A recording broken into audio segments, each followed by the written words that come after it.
J'espère que cette vidéo elle va être un déclic pour beaucoup de personnes parce que je veux faire sauter des barrières limitantes pour les entrepreneurs qui ont commencé il y a quelques années maximum. Du coup, je veux qu'à la fin de la vidéo, vous ayez complètement un tout autre mindset. Pour ceux qui ne me connaissent pas, j'ai commencé en faisant du trading en 2018. Ensuite, en 2019, j'ai découvert le dropshipping. Début 2021, je m'expatrie à Marbella après avoir eu mon premier succès en drop. Ensuite, je vais lancer une agence NFT et scaler mon agence. Et après ça, je vais lancer mon logiciel SaaS qui s'appelle Instantflow, qui a aujourd'hui plus de 500 utilisateurs. Et si je partage tout ça dans cette vidéo, c'est pour que vous ne tombiez pas dans la même erreur que moi, qui aurait vraiment pu me faire abandonner de nombreuses fois. Il y a vraiment une chose qui va tout changer dans votre business dont je vais parler dans la vidéo. Et la première chose que j'ai à vous demander, c'est posez-vous la question, est-ce que vous voulez faire du business pour faire de l'argent vraiment vite fait et partir en profiter le plus vite possible, ou est-ce que vous voulez créer quelque chose de réel afin de sortir de la rat race, avoir la vie dont vous rêvez et faire des choses dont vous auriez jamais pu rêver de faire auparavant? Voyager, avoir une belle maison, avoir cette liberté vraiment qui vous permet de faire ce que vous voulez sans avoir un patron sur votre dos ou des contraintes du même style. Et selon le type de personne que vous êtes, vous allez rester dans ce cycle infernal que la plupart des entrepreneurs ils connaissent et la plupart ils finissent finalement par abandonner en fait, avant d'avoir eu le moindre succès. Parce que la vérité c'est que la plupart d'entre vous aujourd'hui vous êtes juste les pigeons des formateurs. Et je l'étais moi aussi à une époque, donc je suis pas en train de juger. Du coup, pour comprendre ce que je veux dire et pour avoir ce déclic, je vais commencer avec la première partie de la vidéo. Je vais parler des différents business models que la plupart des gens ils connaissent quand ils débutent. Parce qu'on segmente vraiment les business models comme si c'était quelque chose de différent. Il y a le dropshipping, le SMMA, les cryptos, le Amazon FBA, la revente Vinted, comme si tout ça c'était des choses qui avaient aucun rapport entre elles. On rentre vraiment dans des cases différentes. Mais tous les business ils ont la même exacte base. On améliore la vie des gens. Point barre. Du coup, je vais parler maintenant de pourquoi est-ce qu'on est perdu, à cause de ce que je viens d'exactement dire à l'instant. Nos gourous, ils présentent toujours les business models comme quelque chose d'unique. Ça va changer nos vies. Comme si c'était notre seul et unique échappatoire du métro boulot dodo. C'est le e-com qui va changer notre vie. On va faire des millions grâce au e-com et sortir de la rat race. Ou c'est notre dernier MLM qui va changer notre vie. On peut pas en sortir parce qu'il n'y a rien de mieux aujourd'hui. C'est la seule opportunité qui vaut vraiment le coup. Toutes ces idées, en fait, ça nous perd et ça nous fait entrer dans un sentiment de tout ou rien. On fait confiance à notre gourou, on pense que c'est notre unique source d'information fiable. Donc on va croire que les cryptos, le drop, notre MLM, c'est notre seule porte de sortie. Du coup, on va vraiment rester potentiellement dans un business model qui nous bousille le cerveau peu à peu. On va croire qu'il n'y a rien d'autre qui est possible et on va se sentir vraiment pris au piège, dos au mur, parce que si on n'arrive pas là-dedans, on sortira jamais de la rat race. Et moi, personnellement, je pensais ça quand je faisais du e-com et je connais encore des gens à l'époque où je faisais du e-com qui pensent toujours ça. Ils pensent toujours que le e-commerce, c'est leur seule option. Même si ça fait 4 ans qu'ils n'ont pas eu de succès dedans. En fait, ce qu'il faut voir, c'est que les gourous, ils ont tout intérêt à nous faire penser ça. Le plus longtemps vous restez dans le business model, le plus longtemps vous allez acheter des formations pour réussir et acheter des coachings. Et le pire, c'est qu'on va vous vendre du mindset encore et encore pour vous faire croire que si vous n'y arrivez pas, c'est parce que vous n'êtes pas allé assez loin dans le mindset. Vous mettez pas les bonnes actions en place, vous restez pas assez longtemps. Donc vous allez vous dire, ok, si je reste 2 ans dans le même secteur, c'est sûr que je vais réussir. Et ce qui est en partie vrai. Le plus longtemps on reste dans un secteur, le plus on a de chances de réussir. Mais les gourous, ils se servent vraiment de ça pour vous faire culpabiliser. Si vous n'y arrivez pas, c'est parce que vous bossez pas 15 heures par jour. C'est parce que vous n'êtes pas assez productif. Mais c'est pas parce que le business model, il est claqué au sol par contre. C'est pas parce qu'il y a 50 000 personnes qui font exactement pareil que vous. Parce que le gourou, les conseils qu'il donne, tout le monde les utilise. Donc vous, à force d'avoir une vision aussi étroite, en fait, vous allez faire la même chose que tous les autres. Ce qui fait que vous avez les résultats de tous les autres, en fait. Mais ce qu'il faut comprendre, c'est que tout ça, ça n'a absolument rien à voir avec le business model. Ce n'est pas le drop, les SMMA ou les cryptos qui comptent réellement à la fin. C'est votre habileté à maîtriser la création de richesse et la création de valeur. Si tu donnes assez de valeur à un client, il te paye. C'est aussi simple que ça. Car l'argent qu'il va te donner, il vaut moins que le service que tu lui as rendu. Vraiment, ça, c'est la base. Et toi, en fait, ta capacité de trouver des besoins auxquels il n'y a pas encore beaucoup de personnes qui ont répondu, on va dire que c'est vraiment ce qui va te faire exploser. Parce que le plus tu essaies de comprendre les besoins d'un secteur, le plus tu vas découvrir en fait qu'il y a des opportunités. C'est exactement ce que j'ai fait pour mon logiciel SaaS. Je me suis enfoncé dans un besoin encore et encore jusqu'à trouver une opportunité qui valait vraiment de l'or. Et ça, il n'y a aucun gourou qui me l'a appris. Je l'ai appris juste en élargissant ma vision, en m'intéressant à plusieurs choses et en me formant encore et encore. Mais pas en me formant toujours avec le même gourou sur le même secteur d'activité. C'est vraiment ça qu'il faut comprendre. Donc je vais dire pourquoi tu dois à tout prix changer de vision. Si tu souhaites vraiment persister dans l'entrepreneuriat et réussir quelque chose, il faut que tu switches de mentalité le plus vite possible pour pas rester le pigeon des formateurs à vitam aeternam. Si tu as essayé ce business model-là et que tu le sens pas, tu as claqué tout ton argent à cause de ce business model, tu as payé une formation à 1000 balles, voire plusieurs formations, et que tu es en dépression parce que ça fonctionne pas du tout et que tu te sens mal à chaque fois que tu travailles dessus, faut que tu fasses le switch en fait. Faut que tu acceptes de sauter l'étape, de te dire ok, ce business model-là, il est sûrement pas fait pour moi. Et peut-être qu'il faut que je change. Parce que c'est pas la fin du monde en fait de changer de business. On peut tous se tromper au début, surtout au début d'ailleurs. Il faut se tromper le plus vite possible et ajuster le plus vite possible. Donc si tu as mis les mains dans un business, que tu t'es donné à fond et que ça a rien donné, que tu t'es encore donné à fond et que ça a encore rien donné, faut accepter d'écouter un peu ton instinct qui dit que c'est pas la bonne chose à faire de rester sur ce business là. Et j'espère vraiment que cette vidéo elle va réveiller beaucoup de monde. Parce que dans tous les cas, notre business model aujourd'hui il sera peut-être dépassé un jour et on va devoir s'adapter, voire complètement changer pour certains. Et il faudra que ce jour-là on ait les ressources de rebondir. Et comprendre comment fonctionne un business, c'est ce qui va nous aider le plus à rebondir et à monter les paliers peu à peu. Et si tu fais pas sauter ces barrières limitantes maintenant, tu peux très bien passer toute ta vie dans un cercle infernal. On trouve un business model qui nous donne envie, on achète une formation, on lance le business, on échoue, on redécouvre un autre business model qui a l'air cool, on rachète une formation, on relance et on rééchoue. Parce qu'il faut avoir un minimum de sens critique à la fin. On peut pas juste faire confiance à des gourous. Et ton sens critique, c'est en comprenant comment marche vraiment un business que tu vas le développer. Parce qu'encore une fois, le SMMA, le drop, les logiciels, les agences IA, etc.,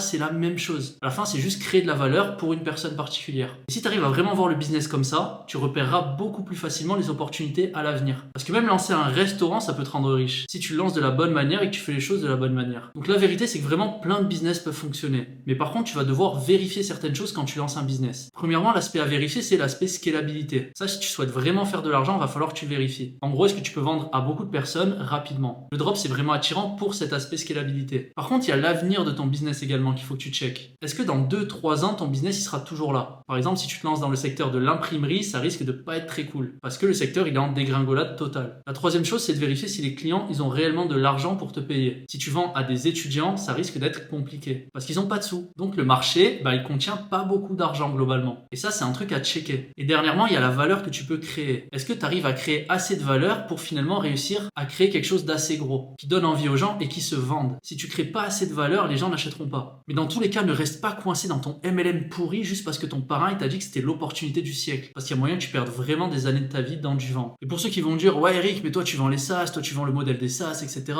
Oui, je parle des SaaS. Parce que c'est un business model intéressant, que tu peux commencer gratuitement avec Go High Level aujourd'hui. Donc tu as 0 € à investir, que tu n'as pas besoin de développer quoi que ce soit dans tous les cas, parce que tout est déjà codé pour toi, et que derrière tu peux lancer ton propre logiciel si tu en as envie. Si tu as un concept qui apporte une vraie valeur, faut te lancer. Et tout ce dont je parle avec Go High Level, ça te met vraiment le pied à l'étrier de la manière la plus fluide possible. T'as pas besoin de prendre de risques financiers, t'as pas besoin d'investir je sais pas combien comme dans un MLM par exemple, où des fois tu dois poser 500 balles pour rentrer. Voilà pourquoi je parle des modèles SaaS, mais il n'y a aucune obligation et je dis pas que c'est le seul modèle existant. Il y a plein de modèles qui peuvent fonctionner. Et c'est ça qu'il faut vraiment comprendre, c'est qu'il faut réussir à élargir son esprit. C'est tout le point de la vidéo. Je veux pas que vous soyez juste là avec des chaînes et à avoir des œillères comme quoi votre business model c'est le mieux, il n'y a pas mieux dans la vie. Parce que c'est sûr et certain qu'il y a mieux. C'est juste que vous n'avez pas encore pris assez de hauteur pour voir les autres opportunités. Et attention, le jour où vous avez une vraie opportunité, restez dessus. C'est important de ne pas avoir le syndrome de l'objet brillant. C'est pas ce que je dis du tout dans cette vidéo. Ce que je dis, c'est que si ça fait plusieurs mois, voire plusieurs années que tu galères sur ton business model et que tu le sens pas et que ça te saoule de bosser dessus, faut peut-être accepter que finalement il y ait autre chose qui soit possible. Et il faut peut-être accepter de te mettre dans la difficulté de chercher autre chose et de tester autre chose. Voilà, c'est tout.